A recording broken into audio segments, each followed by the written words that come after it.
এই গণ অভ্যুত্থানের মধ্য দিয়ে মানুষ ৭২-এর মুজিববাদী সংবিধানের বিপরীত অবস্থান নিয়েছে।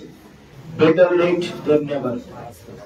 এই যে আমরা ঘোষণাপত্র, আমাদের অভ্যুত্থানে আমাদের বিপ্লবের যে ঘোষণাপত্রটি, সেটা আমাদের ৫ই আগস্ট হওয়ার উচিত ছিল। আপনারা দেখেছেন এটি না হওয়ার কারণে এই যে ফেসিবাদের পক্ষের যে শক্তিগুলো সর্ব জায়গাতে, মিডিয়াতে, বুদ্ধিজীবী পাড়ায়, তারপর হচ্ছে আমরা যে যাদেরকে উৎখাত করেছি বিদেশে বসে, তারা ষড়যন্ত্র করেই যাচ্ছে এবং এটা এক ধরনের লেজিটিমেসিকে প্রশ্ন করছে। ২০০০ ঊর্ধ্ব শহীদ এবং ২০,০০০ ঊর্ধ্ব আহতদের রক্তের উপরে দাঁড়িয়ে তারা এই অভ্যুত্থানের লেজিটিমেসিকে প্রশ্ন করছে। আপনারা জানেন যে জুলাই অভ্যুত্থান, যে গণ অভ্যুত্থানটি হয়েছে, এই গণ অভ্যুত্থানের মধ্য দিয়ে মানুষ ৭২-এর মুজিববাদী সংবিধানের বিপরীত অবস্থান নিয়েছে। এই যে মানুষ ৭২-এর মুজিববাদী সংবিধানের বিপরীত অবস্থান নিয়েছে, এটি একটি লিগ্যাল ডকুমেন্টেশন থাকা উচিত।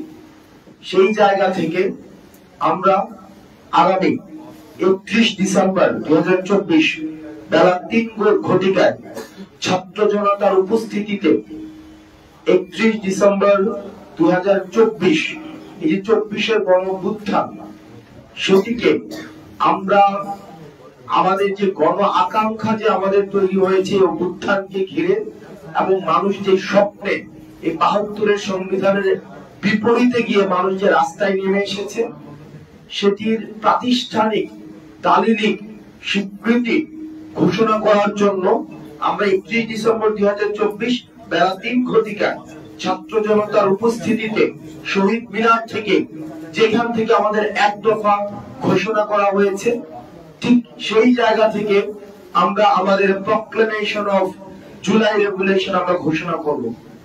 এবং এই প্রক্লেমেশন অফ জুলাই রেগুলেশনের মধ্যে আমাদের পরবর্তী বাংলাদেশের স্বপ্ন, আকাঙ্ক্ষা, অভিপ্রায়, লক্ষ্য এবং ইস্তেহার সেখানে হচ্ছে লিপিবদ্ধ থাকবে।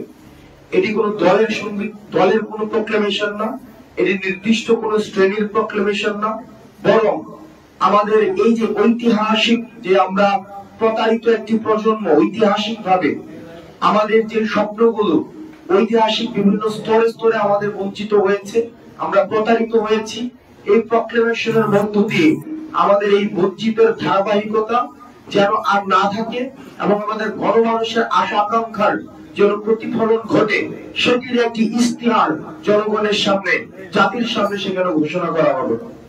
এবং ৭২-এর যে সংবিধানের বিরুদ্ধে মানুষ দাঁড়িয়েছে, মুজিববাদী চেতনার বিরুদ্ধে মানুষ দাঁড়িয়েছে, আওয়ামী লীগের এই যে ফেসিবাদের বিরুদ্ধে মানুষ দাঁড়িয়েছে, এই বিরুদ্ধে দাঁড়ানোকে সেখানে হচ্ছে আমরা চাই স্বীকৃতি দেওয়া হোক।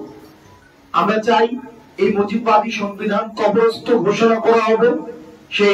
সেই যেখান থেকে এক দফা ঘোষণা দেওয়া হয়েছে, ঠিক সেই জায়গা থেকে মুজিববাদী ৭২-এর সংবিধানের কবর রচিত হবে।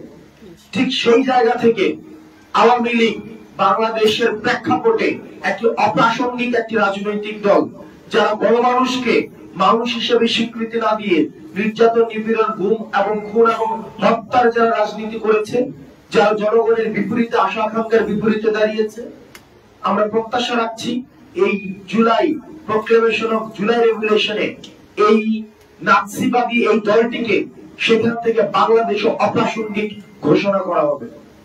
এবং মানুষ যে স্বপ্ন নিয়ে এখন রয়েছে, যে বাংলাদেশ একটি দীর্ঘদিন বাংলাদেশ একটি বিচারহীনতার সংস্কৃতির মধ্যে দিয়ে গিয়েছে, আমরা চাই এই শহীদ মিনার থেকে প্রক্লেমেশন অফ জুলাই রেগুলেশনের মধ্যে বিচার নিশ্চিতের আমরা ইস্তেহার ঘোষণা থাকবে। বাংলাদেশের প্রত্যেকটি প্রান্তিক জনপদ থেকে একদম শহর পর্যন্ত যারা ৫ই আগস্টে পূর্বে এবং ৫ই আগস্ট পর্যন্ত এবং পরবর্তী সময়ে আপনারা বাংলাদেশকে গঠন করার জন্য, বিনির্মাণের জন্য রাস্তায় নেমে এসেছিলেন, ঠিক একইভাবে আমাদের ৩১শে ডিসেম্বর আমরা শহীদ মিনার প্রাঙ্গণে আমরা সবাই আবার মিলিত হব এবং আমরা আমাদের পরবর্তী বাংলাদেশ বিনির্মাণের যে আকাঙ্ক্ষা, সেই আকাঙ্ক্ষা আমরা একসাথে ঘোষণা করব।